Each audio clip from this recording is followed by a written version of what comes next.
tenemos a Raúl Leónez del 64 al 69, y durante los precios de venta del petróleo en los mercados internacionales se determinaron en la década de los años 60 debido al conjunto de factores entre los que se puede mencionar el surtimiento de nuevos exportadores, como el caso de la Unión Soviética, y la competencia por parte de otras fuentes de energía, así como las presiones ejercidas por algunos países productores para aumentar sus exportaciones. Entonces, esta situación tuvo efectos desfavorables en la economía venezolana al disminuir los ingresos del fisco por concepto de impuestos sobre las empresas petroleras, el cual se calculaba en base de ingresos declarados por las mismas. Durante el gobierno de Raúl Leónez, el precio del petróleo fue adoptado en el 66 y teníamos una buena entrada de divisas. Después tuvimos el gobierno de Rafael Caldera del 69 al 79, que allí en la parte petrolera hubieron bastantes cambios, ¿no? Entonces, una de las cosas que más significativas fue que había la implantación de políticas sobre el quinto plan de la nación, el cuarto plan de la nación y el quinto, perdón. Y se buscó la reorientación del gasto público.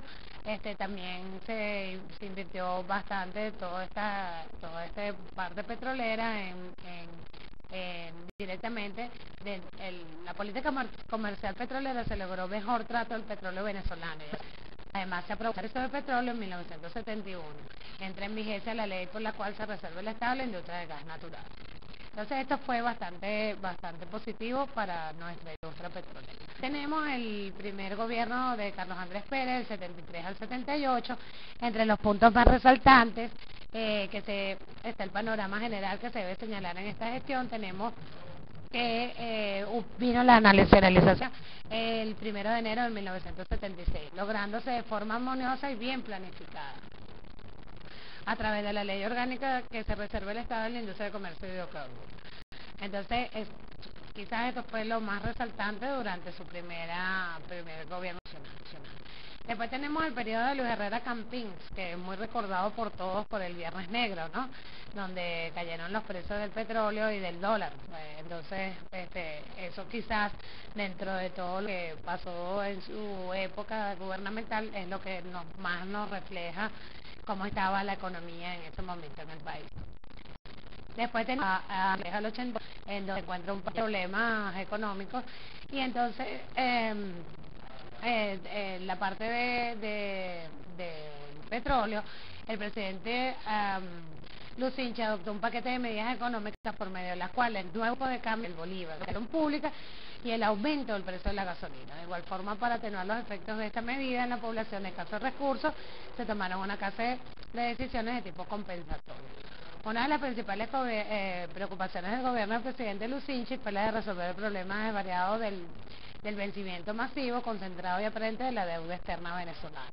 Entonces, el clima, o sea, durante este periodo no hubieron muchos cambios a nivel petrolera, pero hubo una situación delicada por la cuestión de la baja del precio, ¿verdad? Después vino la segunda presidencia de Carlos Andrés Pérez del 88 al 93, y durante este periodo el Estado encontró una necesidad de abandonar el intervencionismo económico y social que realizaba apoyado a la renta petrolera comercial, tendiente a incentivar la producción nacional y la aplicación de una política arancelaria que favoreciera las importaciones y así crear la competencia. Las medidas económicas desatan la especulación y el descrecimiento, la caída del salario real y la subida de precios sin aumentos del salario.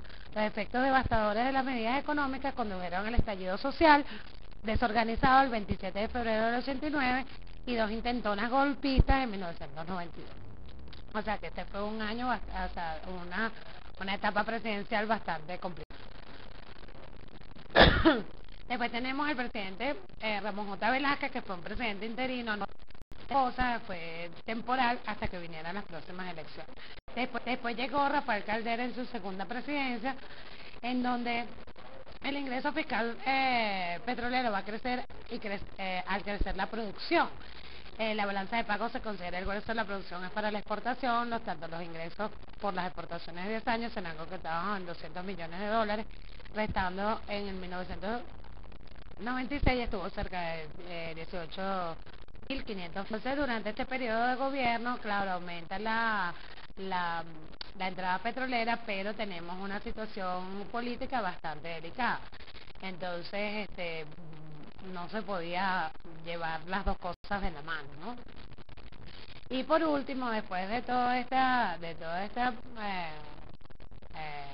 digamos, estudio o historia de presidentes, llegamos al que tenemos actualmente, que es uno de los grandes dólares, financiar sus ingentes gastos sociales y subvencionar muchos de sus objetivos geopolíticos en el escenario internacional.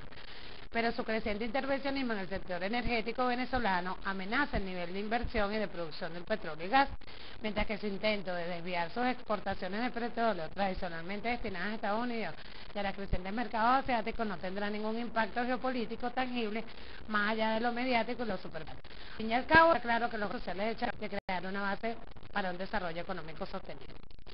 Entonces, finalmente hay por lo menos un aspecto retórico que Chávez sí tiene en común con casi todos los presidentes anteriores desde hace casi un siglo. Él también habla de sembrar el petróleo, aunque sigue abierto el debate de lo que realmente está sembrando. Con sus ambiciones internacionales y sus batallas geopolíticas, Chávez se arriesga a desatender muchas exigencias nacionales del sistema sanitario, sin mencionar el auge de crimen y la corrupción y la creciente sensación de que la macroeconomía está cada vez más fuera de control. La inflación sigue acercándose al 20% anual y el bolívar sigue mostrando señales de debilidad a pesar de los ingentes ingresos petroleros. Esta sensación de caos amenaza a la industria petrolera, de momento el único soporte para el sistema político y la única esperanza para frenar el aumento de la pobreza. De esta manera, concluye el tema de la histórica económica de la economía petrolera venezolana. Create your very own video podcast from PowerPoint. Log on to authorstream.com. It's absolutely free.